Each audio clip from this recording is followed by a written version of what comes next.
Hollywood has become quite obsessed with the idea of suckish rich people on an island. The White Lotus, Triangle of Sadness, Glass Onion, and now Blink Twice. The directorial debut of actress and musician Zoë Kravitz, which stars Naomi Ackie and Kravitz's fiance Channing Tatum. But don't get cynical and call him a nepo partner, because Tatum was not Kravitz's fiance at the time he joined this movie. In Blink Twice, Naomi Ackie plays Frida, a cocktail waitress who meets recently cancelled morally reprehensible billionaire Slater King, played by Channing Tatum. Slater invites Frida and her friend Jess to his island for a holiday of festivity. Beyond the veneer of glamour and tropics is a dark truth which gradually reveals itself in the island, until it ascends into absolute chaos. The title Blink Twice alludes to the common saying blink twice if you're in danger, and while watching Zoë Kravitz's underwhelming half-baked directorial debut won't endanger you to the point of needing to blink twice, you just might find yourself dozing off in boredom. At this point, any movie or TV show poster which suggests a bunch of rich people on a vacation is a spoiler in and of itself, because you can bet money on the fact the characters will be some of the most reprehensible people to ever exist. In fact, you don't even need an island or a holiday. Anything with rich people is enough. Take Infinity Pool for example. Blink Twice is no different, which is perhaps the most fitting analogy for this movie. Though Blink Twice is incredibly good at asking questions, it is incredibly uninspired in its pursuit of answering them. The film owes quite a lot to Jordan Peele's Get Out. Like that film, this is a horror-adjacent thriller which follows a person of color in an off-putting location where they gradually develop fears of being manipulated and possessed, often having off-putting and foreboding run-ins with staff members. But unlike that film, the answers are not worthy here. They are every bit as truthful and honest as the answers Peele provides, but nowhere near as entertaining or unexpected,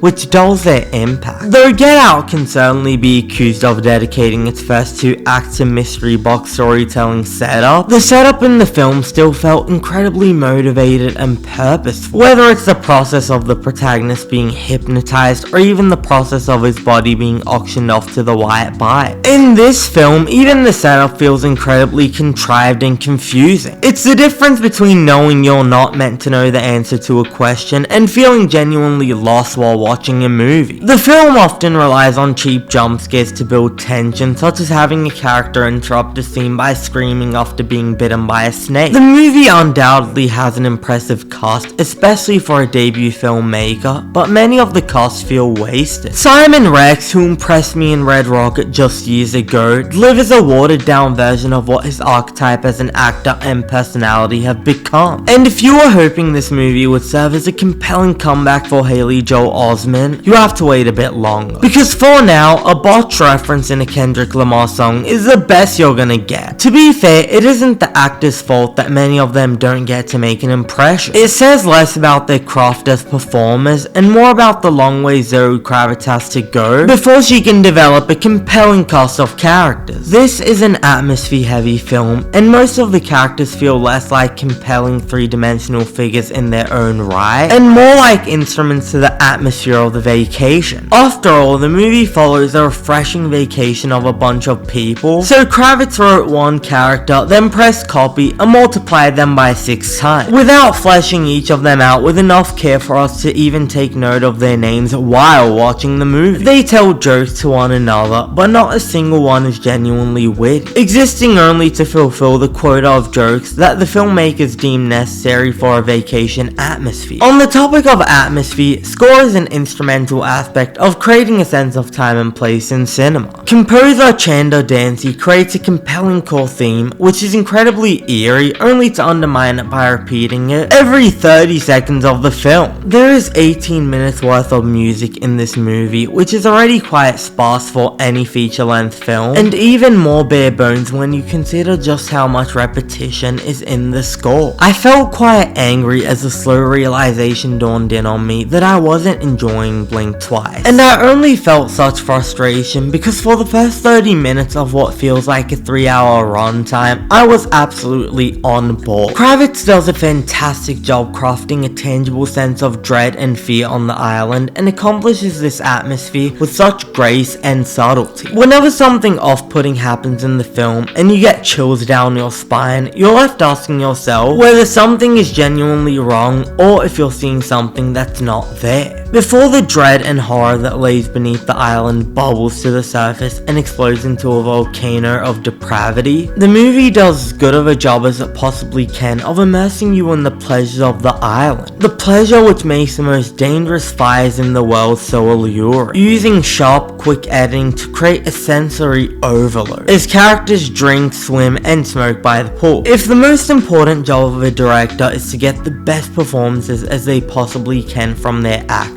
then Kravitz has two impressive showcases of this skill, directing great performances from Naomi Ackie and Channing Tatum. Ackie delivers a potentially star-making performance, which only left me more excited for her role in Bong Joon-ho's upcoming Mickey 17, while Tatum delivers his best work dramatically to the point of being genuinely terrifying. I wanted to enjoy Blink Twice, I truly did. Not only because, who the hell goes into a movie wanting to hate it, but because I am a sucker of a jack-of-all-trades actor who went on to become a talented director. Whether it's Ben Affleck, Bradley Cooper, Greta Gerwig, and Sofia Coppola. While Blink Twice has enough promise to suggest that Kravitz could complete this transformation one day, it has enough deficiencies and shortcomings to say that today is not that day. The poster of the film asks a simple question, one which is repeated multiple times throughout the movie. Are you having a good time? And the answer is no,